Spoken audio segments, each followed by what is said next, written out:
My name is Michael Carter.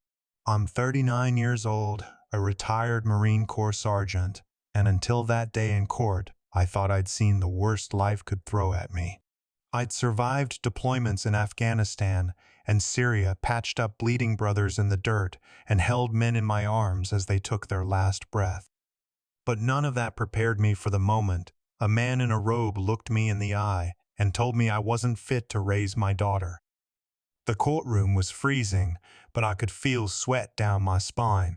My palms itched, not from nerves, but from rage I had to swallow whole. My ex-wife sat 2 rows ahead, perfect posture, arms crossed, not once looking back at me. Next to her was her new husband. He wore his uniform even though he wasn't on duty. He didn't have to say a word, his presence said everything. When the judge raised the papers and said he had reviewed my record, I felt the weight of every bad moment in the past 3 years rush into that room. He mentioned my medical discharge. He cited my unemployment. He even hinted at my mental stability, as if PTSD made me dangerous. Then he looked right at me. Cold. Detached. Like he was observing a case file, not a father. And he said it. A man like you is unfit to raise a child. I remember hearing chairs shift. My lawyer leaned over to say something, but all I heard was static. I looked at my daughter, my Emily, sitting near her mother. She smiled at me right before the judgment. I don't know what hurt more, the verdict or the way her smile disappeared when she saw my face. I tried to stand up and speak, but my lawyer pulled me down, whispered that any reaction would hurt our case. I stared across the courtroom at the judge. There was something about him, something too smooth in how quickly the decision came. His words felt rehearsed. Final. Like nothing I said or did would have changed a damn thing. And then it clicked. The way my ex glanced at him just before the ruling, not with hope but confidence. Like someone who already knew the outcome. The way he nodded back ever so slightly. Not enough for the room to catch it. But I saw it. That's when I realized this wasn't justice. It was choreography. She had married him for a reason. I sat through the rest of the proceedings numb. Legal terms flew over my head. Custody awarded to the mother. Supervised visits for the father.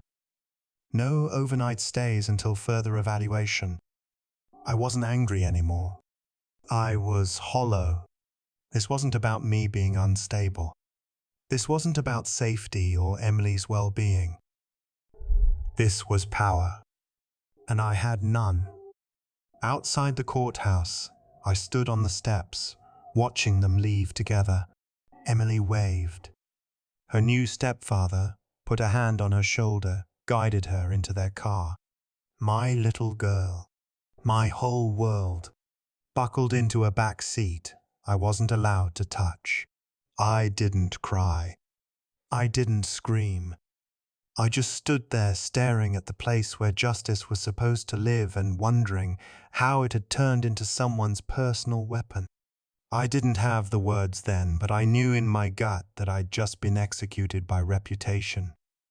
And all I could think was, how do I come back from this? That day broke something in me. But it also planted something else. A seed. Quiet. Hidden. The start of a war I never expected to fight. Not on foreign soil. Not in uniform. But right here. For my name. For my daughter. For the truth. And no matter how small I felt that day, I wasn't done. Not by a long shot. It was supposed to be a routine patrol, the kind we'd done a dozen times before.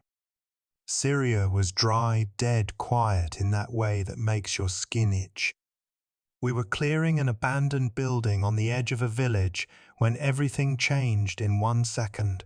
There was this sound, like the air snapping. Then light heat metal. I don't remember the blast so much as I remember the silence that followed. It was a stillness that didn't belong to this world.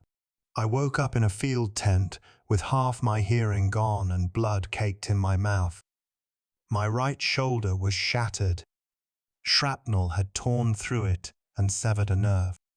I couldn't lift my arm past my chest without white-hot pain shooting down my back. That was my last mission. They sent me home with a box of pills, a stack of forms, and a thank you. I didn't argue. I couldn't. There was a part of me that thought maybe now I can breathe. But what no one tells you is that war doesn't let go just because you've left the battlefield. I got back to North Carolina and moved into a one-bedroom rental on the edge of town. The silence there was different. Not tense, just empty. I'd wake up sweating fists, clenched heart racing like I was back on patrol.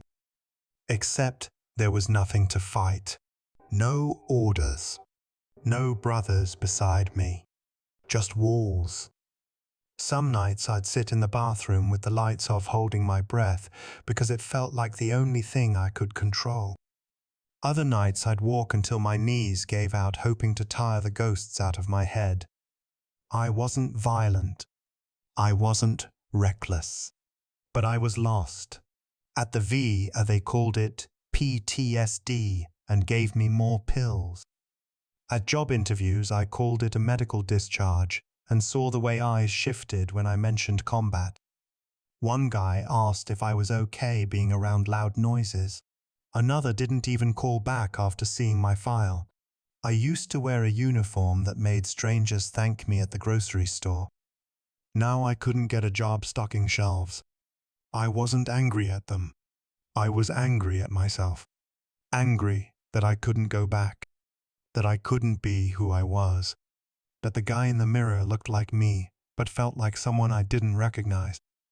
I missed structure.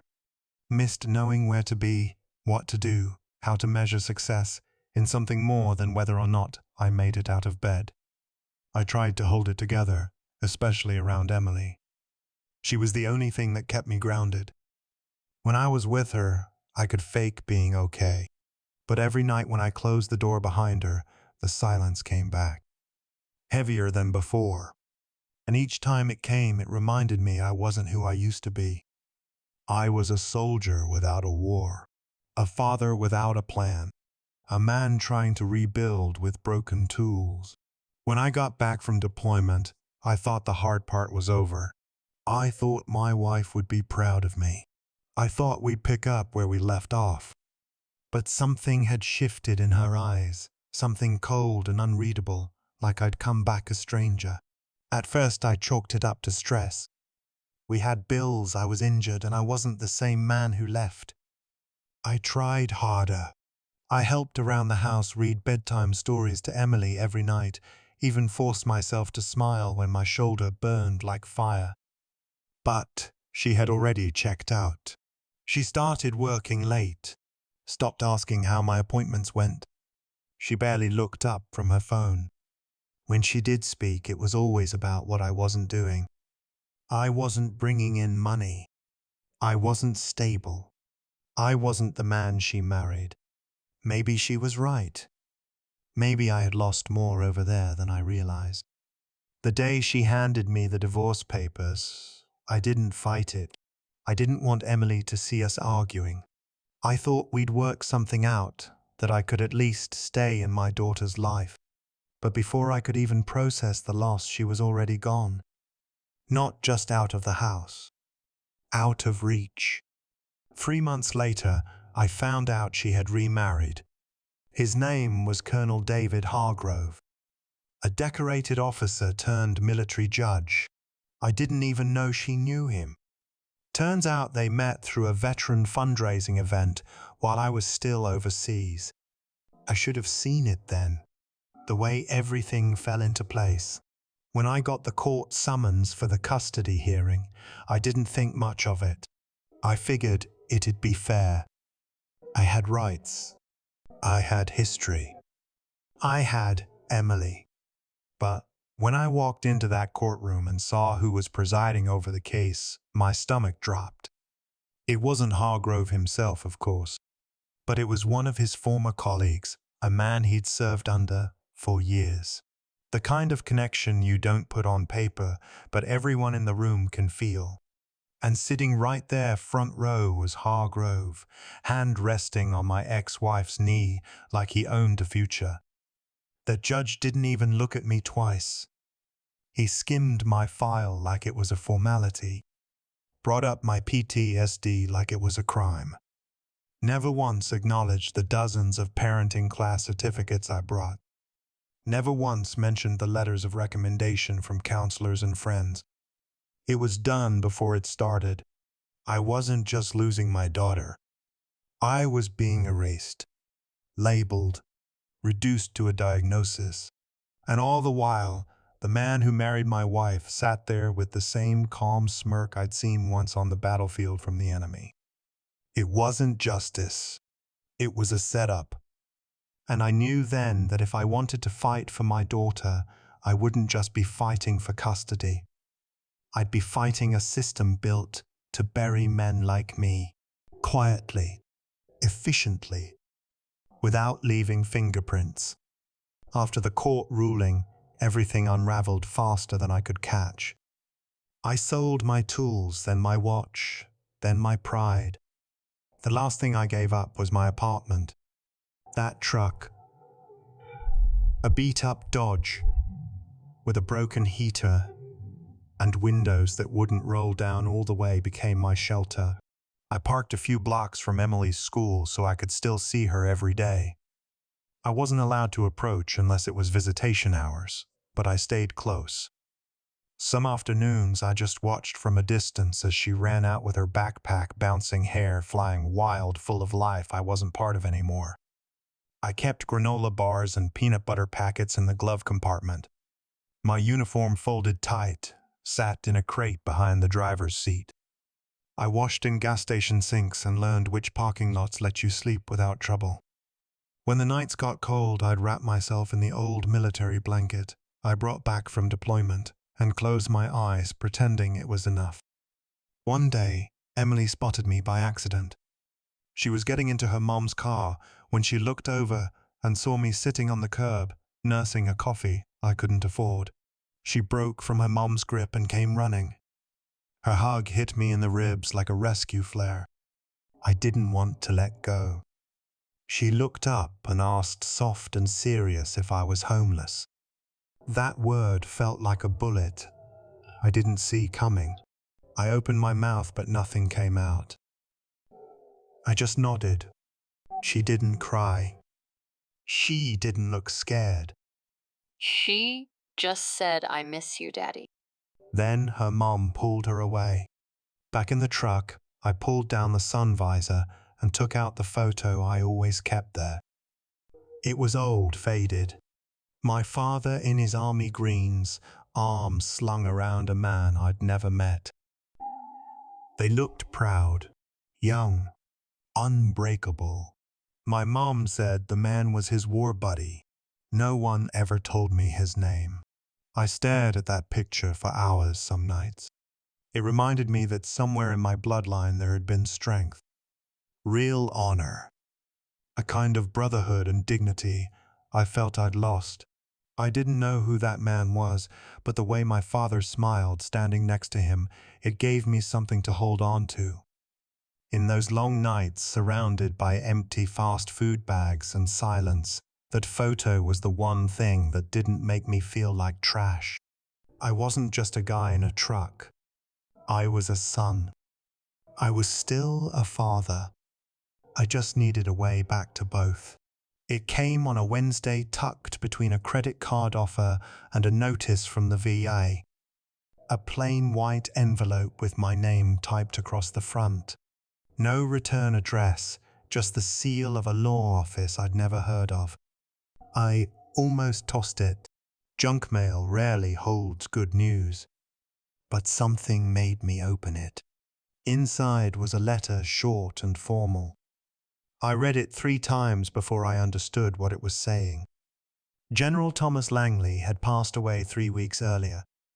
He named me the sole beneficiary of his estate. I blinked. My hands trembled. I read it again. The name hit me like lightning. Langley. The man in the photo with my father. The man whose arm was around my dad's shoulders like they'd been through hell and back. I never knew who he was. My mom never talked about him. But here he was reaching across decades and silence to hand me something I hadn't felt in years. Worth. I drove to the law office the next day in that same beat-up truck. The lawyer was an older guy, soft-spoken, respectful. He said General Langley never had children of his own. He kept track of me for years. Knew my father died young. Knew I'd served. Knew I'd struggled. Said he believed that men like my dad and me deserved better than what the world gave them. The inheritance wasn't just money, though the amount made my stomach turn. $42 million. A number I'd never even let myself imagine. But what stopped me cold wasn't the size of it. It was the letter he left behind. Langley wrote about my father's loyalty during Vietnam. About how when everyone else turned on him after a failed mission, my dad stood beside him. He said my father saved his life more than once and he never forgot. He wrote that when he learned I'd served too, that I'd come home broken, left behind by the system, just like my dad, he knew what he had to do. He said this is not a gift. It's a recognition for honor, for service, for standing tall when the world tried to push you down. I sat in my truck for an hour afterward, staring at the city skyline. It wasn't the money that made me cry.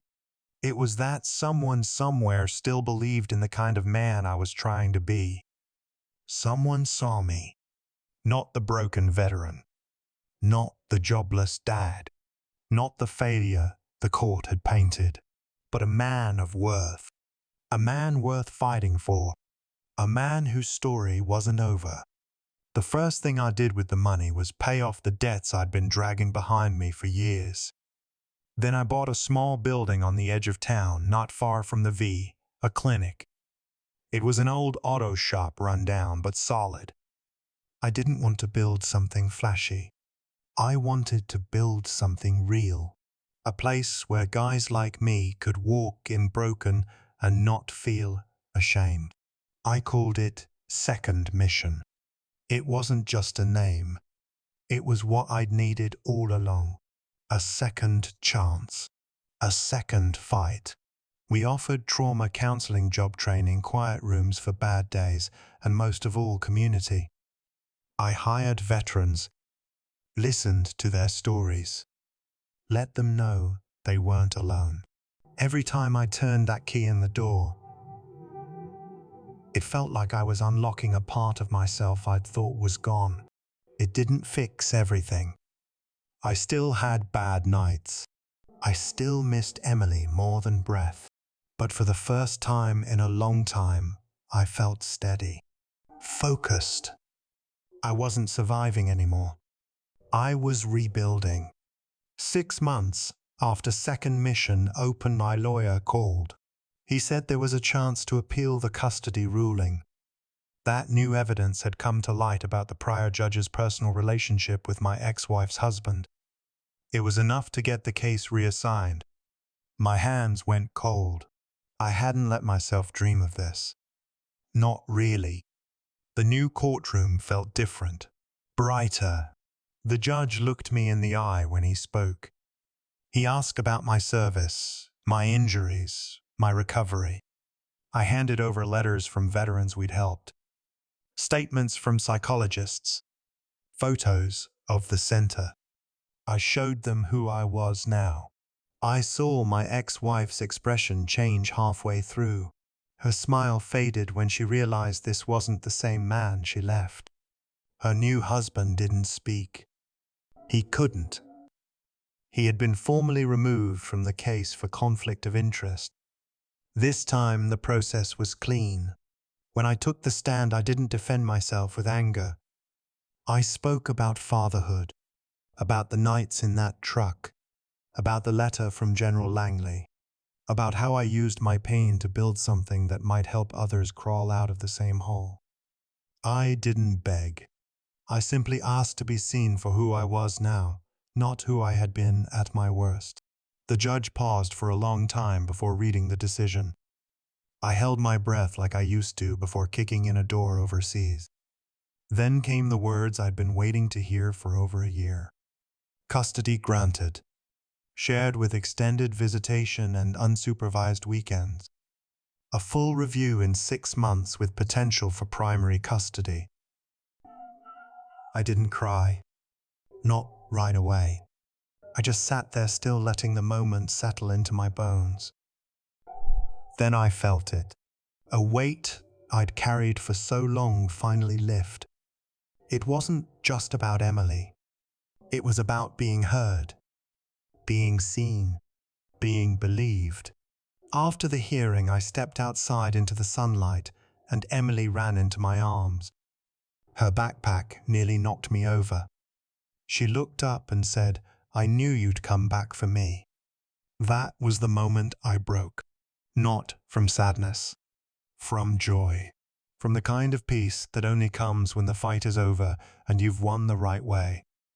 Later that week, I held a small ceremony at Second Mission. Nothing fancy. Just a few veterans, some staff and Emily by my side. I told them the truth, that we don't always get justice when we want it. But if we hold the line, if we stay steady, sometimes justice finds its way back. And when it does, it doesn't just repair what was broken. It redefines who we are. The ribbon had been cut, the guests had gone, and the sun was beginning to dip behind the trees. I stood with Emily outside the new wing of Second Mission, our footsteps quiet on the gravel path. She reached for my hand, her fingers small but steady, and looked up with that calm way she had when something mattered.